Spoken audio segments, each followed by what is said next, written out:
내가 이제 세 번째 너희에게 가리니 두세 증인의 입으로 말마다 확정하리라. 내가 이제 이름서가 있으나 그것을 대면하는 자들과 같이 죄지은 자들과 그 모든 사람에게 유익하나니 내가 다시까지 용서하지 아니하리라. 이는 그리스도께서 내 안에서 말씀하시는 증거를 너희가 구함이니 그는 너희에게 대하여 약하지 않고 도리어 너희 안에서 강하시니라. 그리스도께서 약하신 것이 잘 못 받으셨으나 하나님의 능력으로 살아계시니 우리도 그 안에서 약하나 너희에게 대하여 하나님의 능력으로 그와 함께 살리라. 너희는 믿음 안에 있는가? 너희 자신을 시험하고 너희 자신을 확증하라.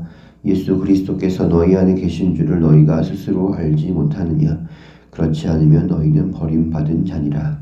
우리가 버림받은 자가 되지 아니하는 것을 너희가 알기를 바라고 우리가 하나님께서 너희로 악을 조금도 행하지 않게 하시기를 구하노니 이는 우리가 옳은 자임을 나타내고자 함이 아니라 오직 우리는 버림받은 자 같을지라도 너희는 선을 행하게 하고자 함이라.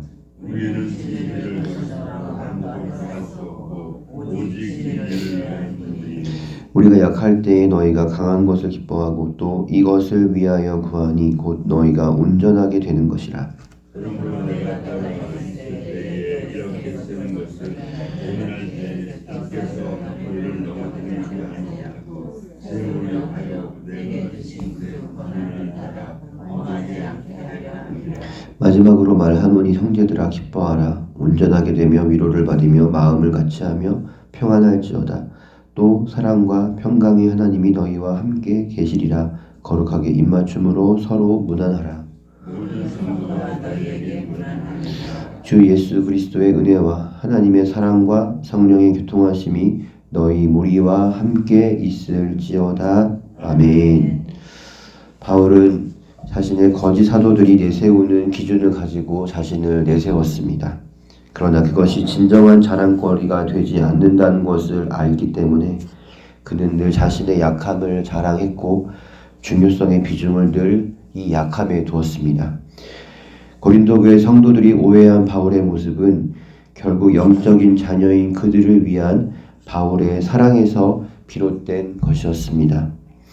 자신의 이익을 챙기는 유대 그리스도인들과는 달리 성도들을 위해서 자신의 생명까지도 희생하려는 바울이야말로 진짜 그리스도께 속한 사도요 그들의 영적인 아버지입니다. 사랑하는 성도 여러분, 저는 이 말씀을 들여다보면서 두 가지를 생각하게 됐습니다. 첫째는 서원교회 성도를 위해 자신을 기꺼이 희생하시는 담임 목사님이 떠올랐습니다. 예전 담임 목사님께서 이런 말씀을 하신 적이 있습니다. 오랫동안 성도들과 함께 생활하니 이제는 예배 시간에 빈자리만 봐도 누가 나오지 않았는지를 알겠다고 하셨습니다.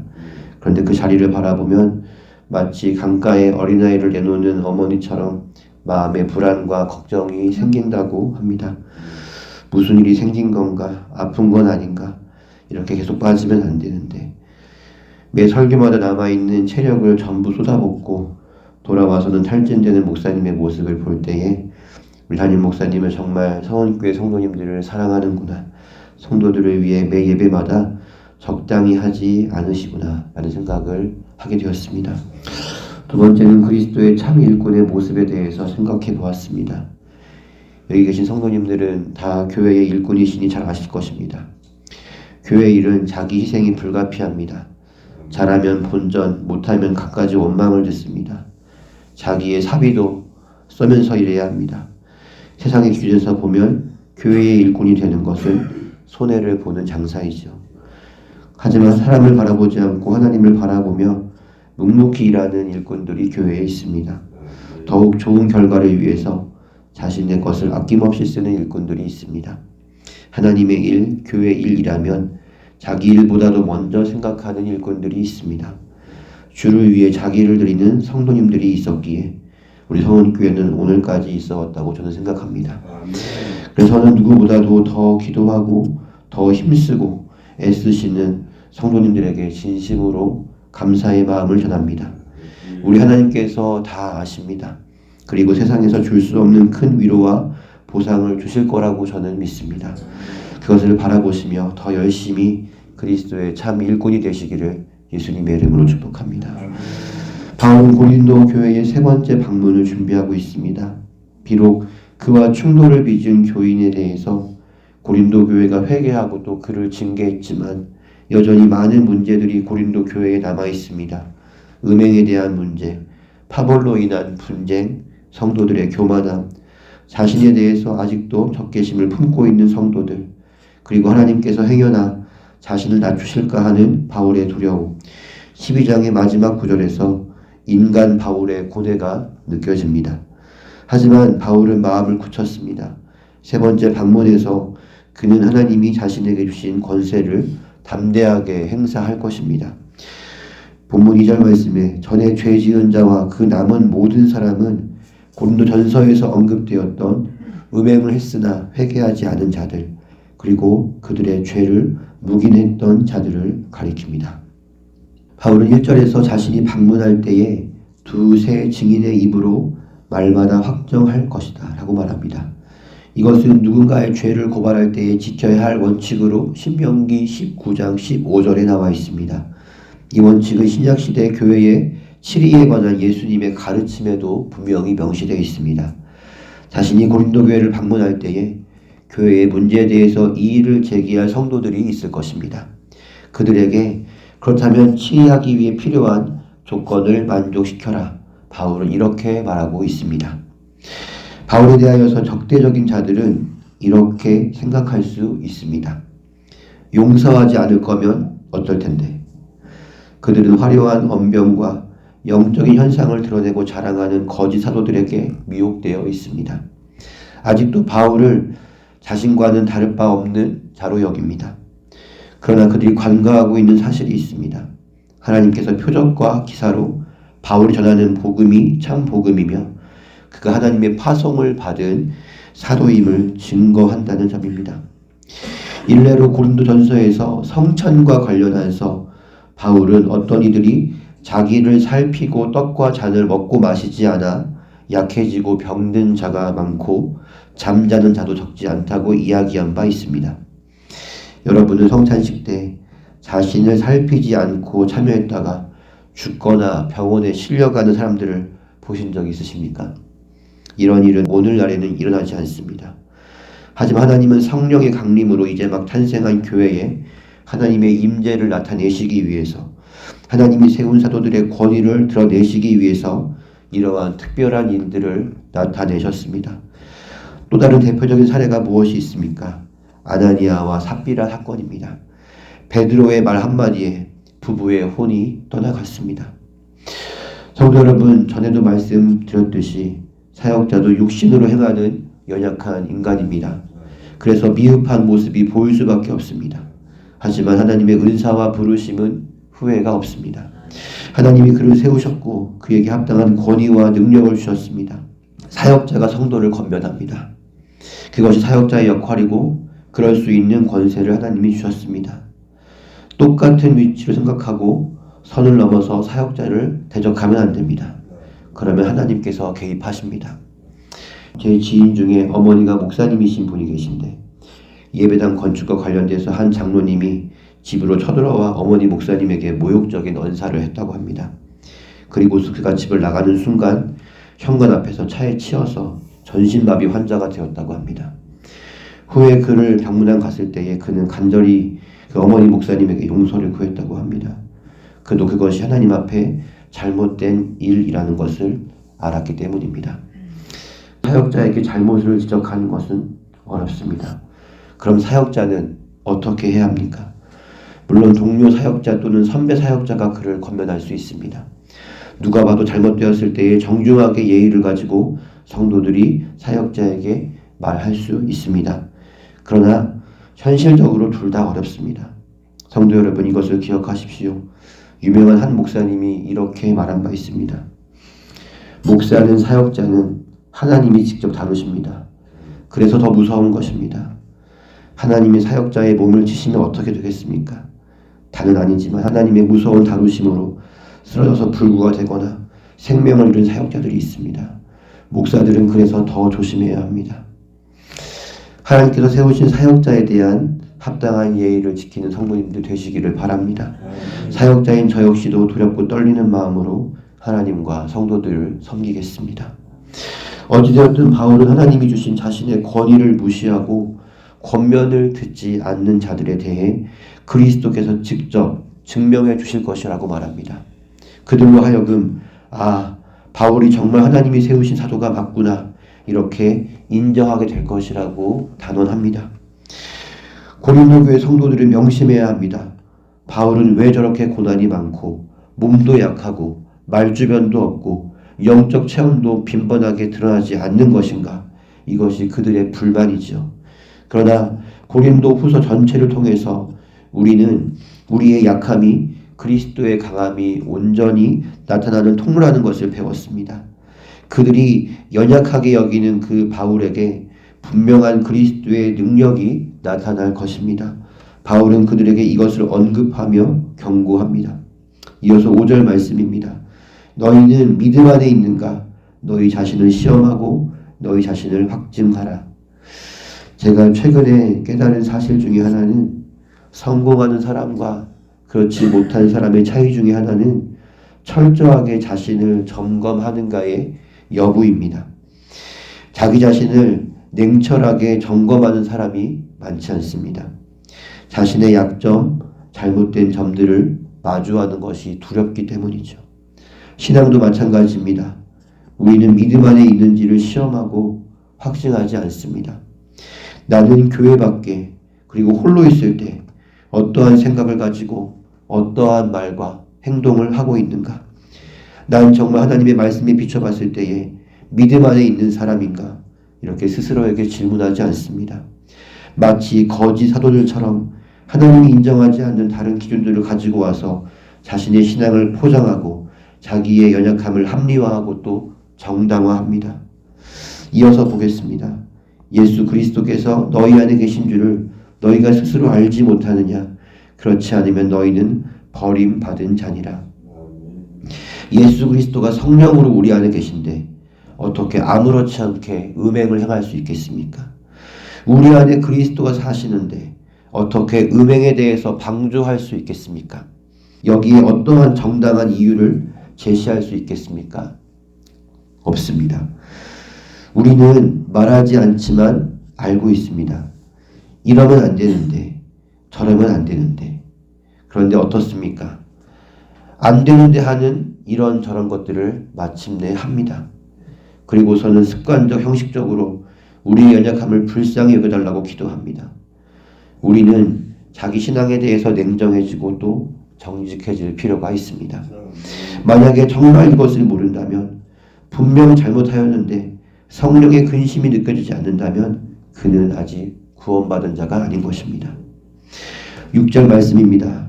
우리가 버림받은 자 되지 아니한 것을 너희가 알기를 내가 바라고. 이것이 무슨 말일까요? 바울은 이렇게 생각하고 있는 것입니다. 고린도 교회 성도들이 바울에게 양육을 받았으니 성도들의 삶의 태도는 바울이 사역을 한 결과라고 말할 수 있습니다. 그들이 바울의 권고를 잘 받아들여서 회개하고 합당한 열매를 맺는다면 바울의 사역에는 그리스도께서 함께 하신다는 것이 증명되는 셈이 됩니다. 하지만 반대로 그들이 회개하지 않고 변화되지 않는다면 그리스도가 자기와 자신과 함께 하는 것이 아니고 고로 우리는 버림받은 자라고 바울을 생각하는 것입니다.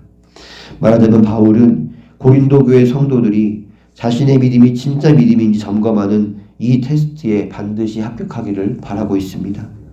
그들이 바울을 사도로 인정하고 사도의 권면에 순종하기를 바라고 있는 것입니다. 그러나 고린도 교인들이 회개하고 순종하기를 바라는 이유가 내가 사도됨을 증명하기 때문이 아니라고 바울은 말합니다. 그에게 있어서 가장 중요한 첫 번째 관심사는 바로 고린도 교회 성도들이 하나님께 인정받는 자가 되는 것입니다. 사역자의 권면을 들을 때에 우리는 이런 생각을 할 수 있습니다. 아니, 그렇게 살면 하나님께 복을 받는다면서 왜 그 말을 하는 저 사역자는 어려움이 많은 거야? 왜 저 사역자는 몸이 약한 거야? 정말 말씀대로 살면 복 받는 거 맞아? 성령님 의지하면 문제 해결되는 거 맞아? 성도 여러분 어떻게 생각하십니까? 충분히 할 법한 생각 아닙니까? 사역자는 말씀대로 안 살아서 저렇게 연약함에 휩싸여 있는 것인가? 그렇게 생각이 들지 않겠습니까? 고린도 교회 성도들도 그랬다는 것입니다. 고난이 많고 몸이 아프고 별 볼 일 없어 보이는 이 바울이 말하는 것이 정말 진리가 맞는가? 그러한 의구심을 가질 수 있다는 것입니다.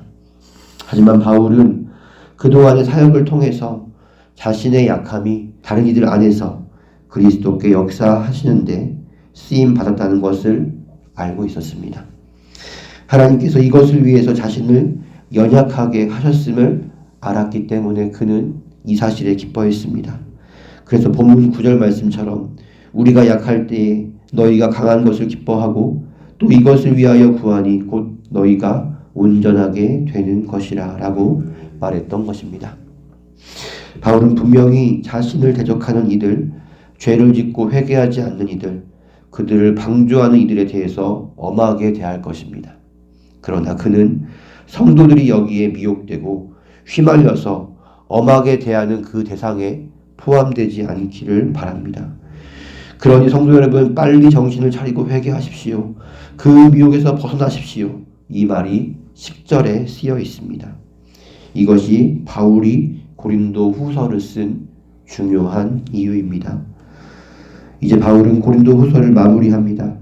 사랑의 하나님이 너희와 함께 계시리라. 그리스도께서 고린도 교회 성도들과 함께 계시며 또 영원히 함께 하실 것이기 때문에 그들은 회개하고 미혹에서 돌이켜 바울과의 신뢰를 회복하게 될 것을 바울은 기대하고 있습니다. 그리스도께서 함께 하시니 그들은 기뻐할 수 있습니다. 그리스도께서 함께 계시니 문제점을 고쳐 그들은 평안을 누릴 수 있습니다. 바울은 성도들에게 그리스도를 의지하여 이 일을 이루라고 격려하고 있습니다. 12절에 모든 성도가 너희에게 문안한다 라고 바울은 썼습니다. 바울은 고린도후서를 마게도냐 지역에서 쓰고 있습니다. 마게도냐의 모든 성도들 역시 바울과 같은 마음으로 고린도 교회의 문제들이 잘 해결되기를 응원하고 있습니다. 13절은 예배 마지막 축도의 기원이 되기도 합니다. 주 예수 그리스도의 은혜와 하나님의 사랑과 성령의 교통하심이 너희 무리와 함께 있을지어다. 바울은 여기서 삼위일체 하나님의 사랑에서 기인된 적극적인 주님의 일하심이 그들에게 있기를 구합니다. 하나님이 우리를 너무 사랑하시기에 독생자 예수님을 보내주셨습니다. 예수님은 우리를 위해서 친히 저주를 받고 자신이 받아야 할 복을 우리에게 돌리셨습니다. 이것이 바로 그리스도의 은혜입니다. 우리는 성령을 통해 하나님과 사랑의 교제를 나눌 수 있습니다. 그리고 성령 안에서 성도 간의 아름다운 교제를 누릴 수 있습니다. 바로 이러한 유익이 성도들에게 임하기를 구하는 기도가 축도라고 할 수 있습니다. 사랑하는 성도 여러분, 하나님의 일을 하면 꾸준히 일을 도맡습니다. 교회와 성도를 섬기려면 어쩔 수 없이 나를 낮춰야만 합니다. 그러면 나를 존중해 주는 것이 아니라 오히려 우습게 여기고 무례하게 대합니다. 하나님의 일을 맡으면 눈에 띄는 보상도 없는데 그런 취급을 받으니 상처도 받고 화도 납니다. 그러나 제가 성도 여러분께 정확하게 말씀드릴 수 있습니다. 여러분이 그러한 태도에 인내하고 형제 자매를 존대했기 때문에 그들이 그리고 우리가 속한 부서가 하나님의 말씀에 순종할 수 있었던 것입니다. 만약에 내가 무시당하지 않기 위해서 내가 카리스마로 한번 휘어잡아야겠다는 생각으로 낮은 자세가 아니라 고자세를 취한다면 어떨까요? 일이 잘 진행될 수 있습니다. 내가 우습게 여김 당하지 않을 수 있습니다. 그러나 약함을 통해 나타나는 그리스도의 능력은 볼 수 없습니다. 왜냐하면 내 힘으로 충분히 할 수 있다는 생각에 우리가 하나님을 의지하지 않기 때문입니다. 그래서 하나님은 일꾼들에게 약함에 처하게 하시기도 합니다. 그러나 이 약함에 처하는 주님의 일꾼들은 다른 사람들보다 더 영광스러운 보상을 반드시 받게 될 것입니다. 무엇보다도 누구도 경험하지 못하는 그리스도의 능력이 내 안에서 나타남을 경험하게 될 것입니다. 그것이 우리의 무기입니다. 우리는 그 힘으로 살고 또 그 힘으로 일해야 합니다. 그리스도의 능력을 경험하도록 약함을 허락하신 하나님께 감사하는 성도님들 되시기를 바랍니다. 그 연약함 속에서 전심으로 주님을 찾고 의지하는 성도님들, 그리하여 그리스도의 강력한 능력을 사용하고 많은 사람을 옳은 길로 인도하고 하나님의 뜻을 이루는데 귀하게 쓰임 받으시는 성교회 성도님들 되시기를 예수님의 이름으로 축복합니다. 기도하겠습니다. 주님, 보배로우신 그리스도께서 온전히 나를 통해 드러나시게 하려 우리를 연약하게 하심에 감사드립니다. 우리의 연약함을 사용하시어 많은 영혼을 주님께 돌아오게 하며 하나님의 온전한 뜻이 이루어지기를 우리는 기대합니다. 고난과 질병, 여러 가지들 문제들 속에서 하나님을 원망하지 않고 앞으로 나를 통해 하나님이 하실 일들을 바라보며 기뻐하는 자가 되게 하여 주시옵소서. 내 힘이 아닌 그리스도의 힘으로 일할 수 있도록 매 순간 기도하는 자가 되게 하여 주시옵소서. 냉정하게 나의 믿음을 점검하며 하나님 앞에 항상 옳은 자로 인정받는 성교회 성도님들 모두가 되게 하여 주시옵소서. 감사드리며 예수님의 이름으로 기도하옵나이다. 아멘.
아멘.